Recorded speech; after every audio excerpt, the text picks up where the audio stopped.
If you were born between 1977 and 1985, there's a quiet pattern you may have noticed about yourself. You can adapt almost anywhere. You understand people older than you. You also understand people much younger than you. But somehow, you've never felt completely defined by either group.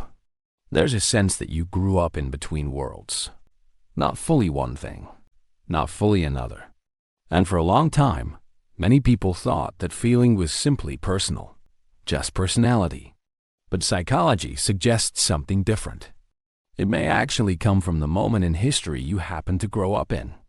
Because personality is never shaped by the individual alone. It develops inside an environment. And the environment surrounding your early years was unusually unique. The instinct to handle things on your own. Many people born during this period share a similar habit. When something goes wrong, their first instinct is not panic. It's quiet problem solving. They pause, they think, and they begin looking for a solution. This tendency towards self-reliance didn't necessarily come from being told to be independent. It developed slowly through everyday experience. In many situations growing up, the easiest solution was simply to figure things out yourself. If you were bored, you found something to do. If something broke, you experimented until you understood it. If you had a challenge, you often tried solving it before asking for help. Over time, the brain adapts to these patterns. Instead of immediately looking outward for answers, it becomes comfortable searching inward first. And that subtle habit often carries into adulthood. You might notice it in the way you deal with pressure today. You rarely make a scene. You rarely expect someone else to rescue the situation. Instead, your mind naturally shifts toward one quiet question. What can I do about this? And over time, that mindset becomes something deeper than behavior. It becomes part of who you are. The habit of watching before reacting. Another pattern that appears often in people from this group is something more subtle. A tendency to observe before reacting. Some people move through life quickly responding to what happens around them. But others develop a different rhythm. They watch first. They notice. They read the room. If you grew up during a period when society itself was changing quickly, this skill becomes valuable. You begin noticing how different groups behave. You notice that expectations are not always fixed. They shift depending on context. Slowly, the brain becomes good at reading patterns, not in a dramatic or analytical way, more like a quiet awareness. You walk into a room and sense the emotional tone almost immediately. You notice when someone's behavior doesn't match their words. You understand how two people can see the same situation completely differently. Psychologists sometimes refer to this ability as context awareness. It's not simply intelligence, it's perspective. People who grow up navigating changing environments often develop a wider lens for understanding others. The strange feeling of being in between. For many people born between 1977 and 1985, there's another quiet experience that appears again and again. A subtle sense of being slightly out of place, not in a painful way, more like standing between two conversations. You understand both, but neither one fully describes you. Older generations sometimes appear more structured. Their systems are familiar, predictable, steady. Younger generations often move faster. Their world is more fluid, more connected, more digital. And you may recognize pieces of yourself in both directions, but rarely feel entirely defined by either. Psychologists sometimes describe this as an in-between identity effect. Human beings naturally look for clear groups to belong to. But people who grow up during transitional periods often carry elements of two different cultural worlds. At first, that can feel confusing, but over time, it can also become an advantage. Because when you've seen multiple versions of how life can function, you begin to understand something important. There is rarely just one correct way to live. The quiet sense of responsibility. Another trait often found in this group is a strong sense of responsibility, not necessarily imposed by others. but carried internally. Many people from this generation develop the habit of preparing for uncertainty. They think ahead. They consider consequences. They build safety into their choices. Psychologists sometimes call this anticipatory thinking. The brain becomes skilled at imagining possible outcomes before making decisions. This doesn't mean living in fear.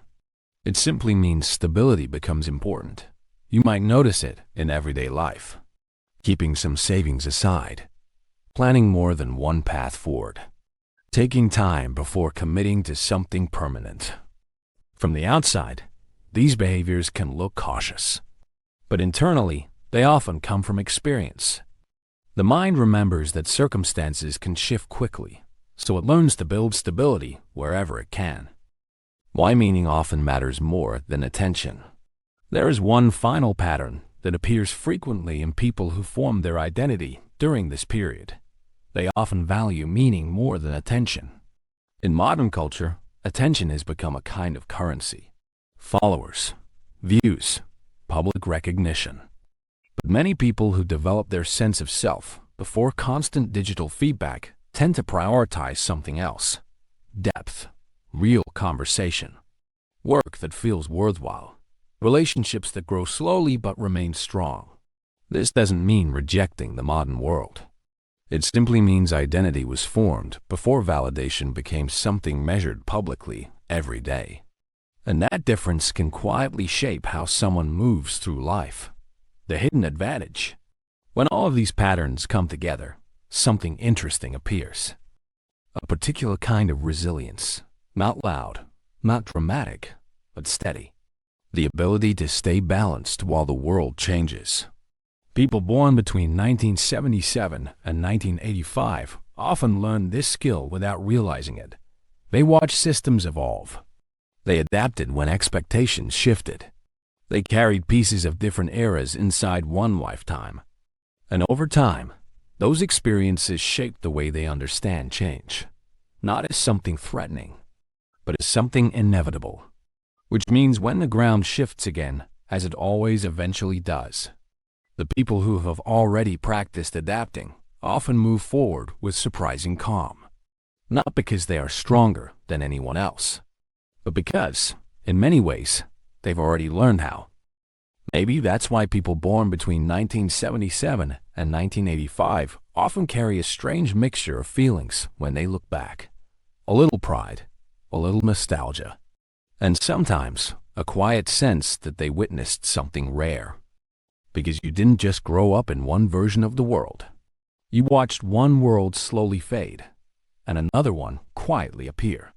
You remember a time when life felt more private, when mistakes could disappear with time, when conversations weren't recorded, archived, or replayed forever. And you also learned how to live in the world that came after. A world that moves faster, connects everything, and never really turns off. That experience leaves a mark. It teaches you how to adapt, how to see change without panicking, how to carry pieces of the past while still moving forward. And maybe that's why people from this small window of time often feel a little different, not lost, just shaped by two different eras at once. So if parts of this video felt familiar to you, you're not imagining it. You really did grow up during one of the most unusual transitions in modern life. And the perspective that comes from living through that moment is something no one can replicate later. Only experience can create it. If this resonates with you, I'd love to hear your story. What is one memory from growing up that younger generations would never fully understand? Leave it in the comments. And if you enjoy exploring the quiet psychology behind how our lives shape who we become, consider subscribing.